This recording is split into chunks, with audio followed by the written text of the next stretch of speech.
Hello everyone, Shumi's Lifestyle and Blogger এক নতুন recipe ভিডিঅ'লৈ সকলোকে স্বাগতম জনাইছোঁ। আজি আমাৰ অসমীয়াৰ থলুৱা বৰপিঠা ৰেচিপি এটা লৈ আহিছোঁ।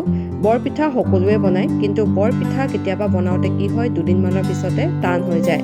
কিন্তু এনেকৈ যদি বৰপিঠা বনোৱা হয় তেনেহ'লে 15-20 দিনলৈকে পিঠাখিনি খুবেই কোমল হৈ থাকে। তেনেহ'লে চাওঁচোন বলক এবিধ বৰপিঠা কেনেকৈ বনালোঁ।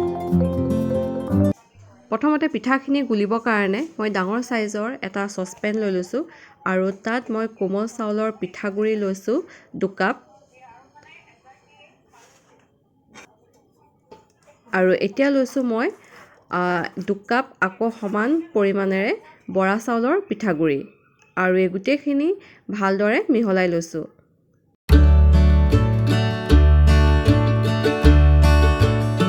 পিঠাত আমাৰ গুড় দিব লাগিব, সেইকাৰণে গুড়খিনি মই অকণমান গৰম কৰি লৈছোঁ আৰু তাত মই 1 গিলাচমান পানী দি দিছোঁ।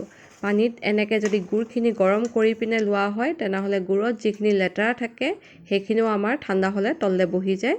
আৰু ইয়াত অকণমান ফ্লেভাৰ আহিবৰ কাৰণে মই ইলাচি আৰু অকণমান জালুক এনেকৈ খুন্দি দিছোঁ।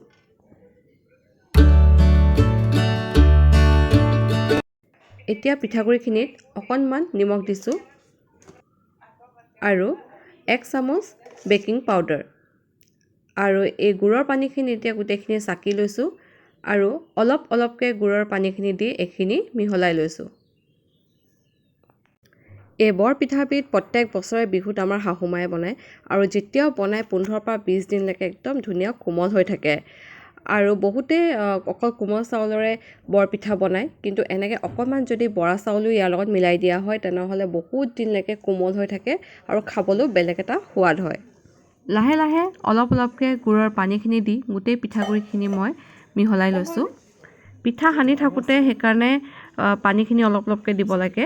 পিঠাগুড়ি খুব সোনকালে ঢিলা হৈ যায়, মানে আমাৰ পানীখিনি শুহি নলয় পিঠাগুড়িয়ে, সেইকাৰণে অলপ অলপকৈ যদি আমি পানীখিনি ব্যৱহাৰ কৰোঁ তেনেহ'লে আমাক কিমান ডাঠ পাতল লাগিব সেইটো আন্দাজটো আমি পাই যাম। আৰু এয়া হৈয়ে গৈছে, কিন্তু মোৰ অকণমান ইয়াৰ পাতল লাগিব, সেইকাৰণে গুড়ৰ পানী শেষ হৈ যোৱাৰ কাৰণে মই অকণমান নৰ্মেল পানীয়ে ব্যৱহাৰ কৰি এইখিনি অকণমান পাতল কৰি লৈছোঁ। এয়া পিঠাগুড়ি ৰাতিয়ে আমি এনেকৈ গুলি থৈছোঁ, কিন্তু পিঠাখিনি এতিয়াই নবনাওঁ, আমি পাছদিনাখনহে পিঠাখিনি বনাম। বৰপিঠা বনোৱাৰ আগত যদি এনেকৈ 6 ঘণ্টামানৰ আগত গুলি ৰাখিব পাৰে তেনেহ'লে পিঠাখিনি বিৰাটেই ধুনীয়া হয়। আৰু এতিয়া এই পিঠাগুড়িখিনি গুলা হৈ গৈছে আৰু এইখিনি মই এতিয়া ঢাক মাৰি ফ্ৰিজত থৈ দিম। আৰু পাছদিনাখন ৰাতিপুৱা এই পিঠাখিনি উলিয়াই আনিছোঁ আৰু দেখিব পাৰিছে যে অকণমান ডাঠ হৈছে। ইমানখিনি ডাঠ হ'লে আমাৰ পিঠাৰ কাৰণে জোখৰ হ'ব। আৰু বনোৱাৰ আগত খুব এনেকৈ অকণমান ঘুটি ল'ব লাগে, তেতিয়া পিঠাখিনি ফুলি উঠে। আৰু মায়ে সদায় পিঠাখিনি বনোৱাৰ আগত গিলাচ এটাৰ ব্যৱহাৰ কৰে। গ্লাছটোত যদি এনেকৈ পিঠাগুড়িখিনি ভৰাই লোৱা হয় তেনেহ'লে বনাবলৈ অকণমান সহজ হয়। আৰু এতিয়া এখন সৰু কেৰাহী, এখন আমাৰ পিঠা বনোৱা কেৰাহী হয়, কেৰাহীখনত তেলখিনি গৰম কৰি পেলাই তাত সেই গিলাচটোৰে পিঠাটোৰ জোখত পিঠাগুড়িখিনি দিয়া হৈছে আৰু লাহেকৈ দেখিব যে পিঠাটো ধুনীয়াকৈ ফুলি আহিছে, একদম লুচিখনৰ নিচিনাকৈ।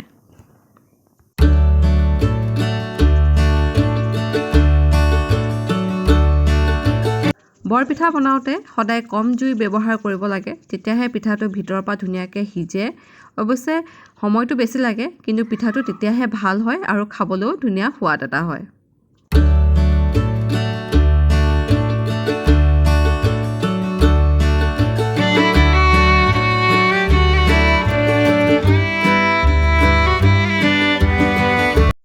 আৰু এয়া আমাৰ পিঠা হৈ গৈছে আৰু খুব ধুনীয়া ৰং হৈছে। ইমানটো ৰং হ'লে জানিব যে পিঠাটো ভিতৰৰ পৰা ধুনীয়াকৈ সিজিছে।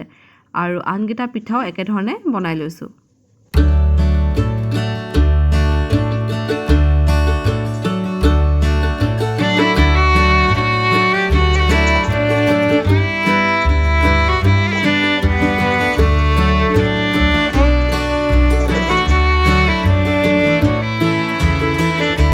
আৰু এয়া গোটেইখিনি পিঠা বনোৱা হৈ গৈছে আৰু এয়া বৰপিঠা খাই সঁচাকৈ বিৰাট ধুনীয়া লাগে আৰু যিসকলে এনেকৈ বৰা চাউল মিলাই পিনে বৰপিঠা বনাইছে খাইছে তেখেতলোকেতো গম পাবই যে ইয়াৰ সোৱাদটো কেনেকুৱা হয় আৰু যিসকলে খোৱা নাই এবাৰ হ'লেও এনেকৈ বৰপিঠা বনাই খাই চাব এই পিঠাবিধ আমাৰ ঘৰত প্ৰত্যেক বিহুতে শাহুমাই বনায় আৰু সকলোৱে খাই বিৰাটে ভাল পায় এই পিঠাবিধৰ এটাই স্পেচিয়েলিটি বহুত দিনলৈকে এয়া পিঠা কোমল হৈ থাকে আশা কৰিছোঁ আজি ভিডিঅ'টো চাই আপোনালোকে ভাল পালে আৰু যদি ভাল পালে তেনেহ'লে লাইক শ্বেয়াৰ কমেণ্ট কৰিবলৈ নাপাহৰিব আৰু আমাৰ চেনেলত যদি নতুন তেনেহ'লে প্লিজ চেনেলটো ছাবস্ক্ৰাইব কৰি থৈ যাব আগলৈও যাতে আপোনালোকৰ আগলৈ মই এনেকুৱা ধৰণৰ ভিডিঅ' আনি থাকিব পাৰোঁ আজিলৈ আহিছোঁ এক নতুন ভিডিঅ'ৰ সৈতে আকৌ লগ পাম বাই বাই